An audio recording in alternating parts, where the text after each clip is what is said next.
साहित्य लहर में आपका स्वागत है। आज आप सुनेंगे मालती जोशी जी की कहानी मुक्ति।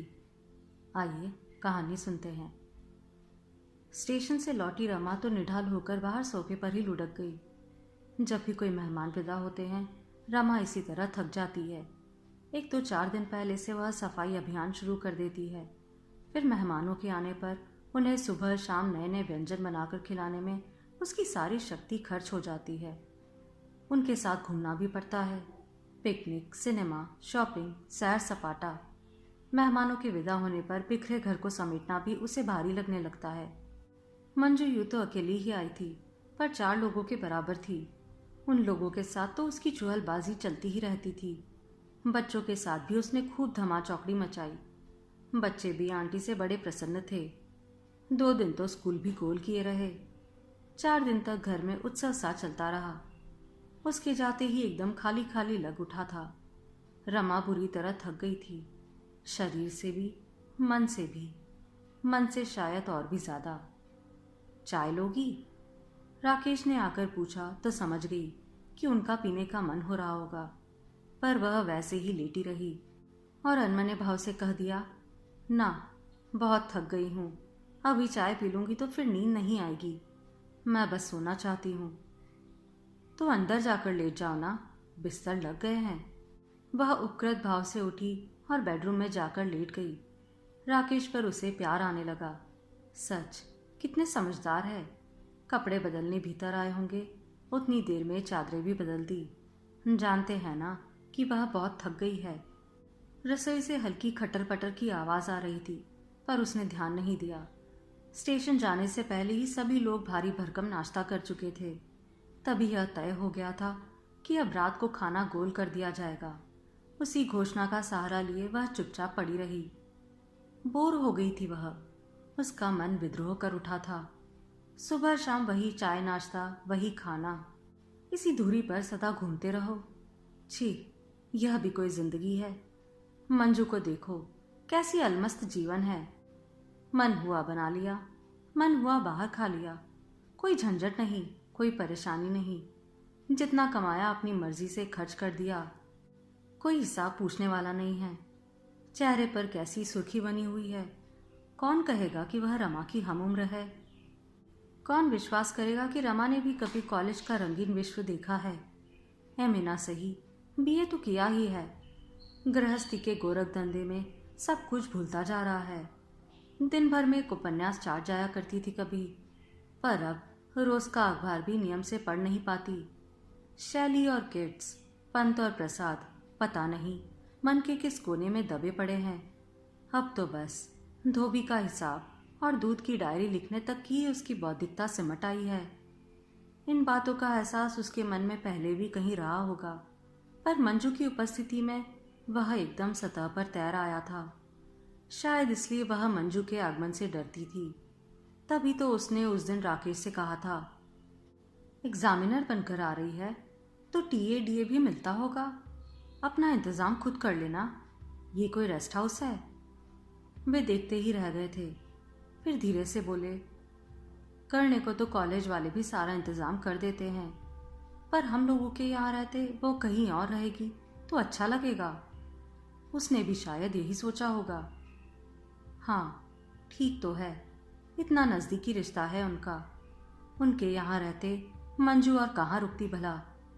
बहुत पहले शादी के तुरंत बाद एक उत्साही ननद ने उसे बताया था कि कभी मंजू और राकेश का कुछ चक्कर चला था, पर उस रिश्ते में कोई वैधानिक बाधाएं थी, अतएव बात वहीं दबा दी गई। तब से रमा के मन में एक गांठ सी बन गई है। जब भी मौका मिला है उसने राकेश को अवश्य कुरेदा है। कमरे की रोशनी गुल हुई तो वह जान गई कि राकेश सोने के लिए आ गए हैं, पर वह आंखें बंद किए वैसी ही निस्पंद पड़ी रही।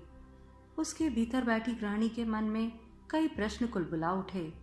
दूध की अलमारी बंद तो कर दी थी, बाहर वाले दरवाजे का ताला ठीक से देख लिया था, बच्चों के कमरे की लाइट जल तो नहीं रही, पर उसने सबको डांट कर चुप कर दिया।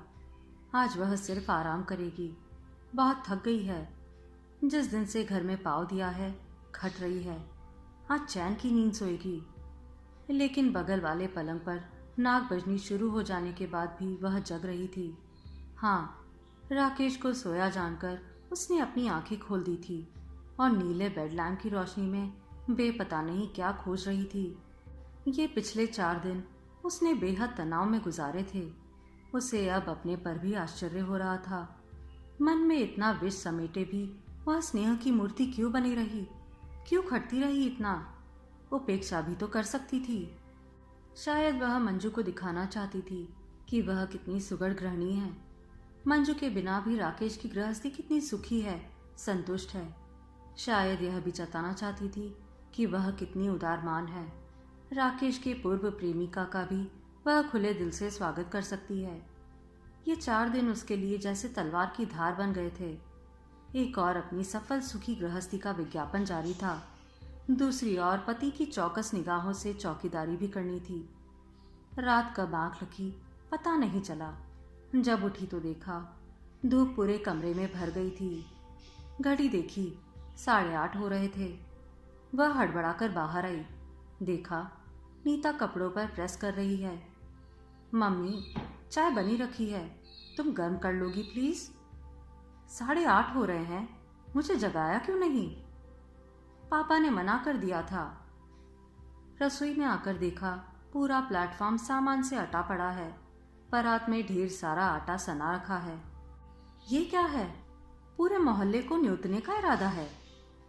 गीला हो गया था ना, फिर और मिलाना पड़ा। सुमित कहाँ है? स्कूल गया है, उसकी बस तो 7 बजे ही आ जाती है। नाश्ता करवा दिया था, दूध के साथ बिस्कुट दे दिए थे। टिफिन में मठरी और केक रख दी थी। पापा कहाँ है? बाजार गए हैं, शायद इडली सांभर लाएंगे। इडली की क्या जरूरत पड़ गई?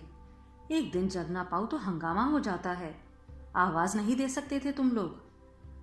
पापा ने मना कर दिया था। सुबह से रेडियो भी नहीं लगाने दिया। बोले मम्मी बहुत थकी हुई है, सोने दो। पता है तुम्हारे कमरे के दरवाजे खिड़की तक बंद कर दिए थे, अभी बाहर आते हुए खोल गए हैं, नहीं तो पता नहीं तुम कब तक सोती। बड़ा अच्छा किया, उसने मुंह बिचकाकर कहा। खूब आराम करवाया है, अब ये सारा फैलावा समेटते समेटते सब वसूल हो जाएगा।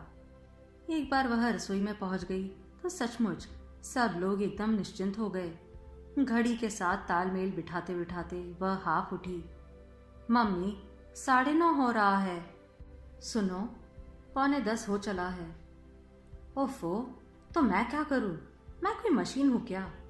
वह बड़बड़ाती रही, पर 10 के घंटे के साथ उसने खाना टेबल पर लगा दिया। खाना खाते समय देखा राकेश की उंगली पर पट्टी बंधी है। ये क्या हुआ? कुछ नहीं, सब्जी काटने में लग गई थी, उन्होंने अपराधी भाव से उत्तर दिया। किसने कहा था ये कारगुजारी दिखाने के लिए? वे कुछ नहीं बोले, चुपचाप खाना खाते रहे। खाना खाते ही वे एकदम उठ खड़े हुए। आज नीता को भी छोड़ते हुए जाना था, उसकी बस छूट गई थी। उन लोगों के जाने के बाद उसे पूरा घर समेटने में 2 घंटे लगे। सुबह राकेश ने मैरी को भी लौटा दिया था। उसकी खटर पटर से रमा की नींद टूट जाती।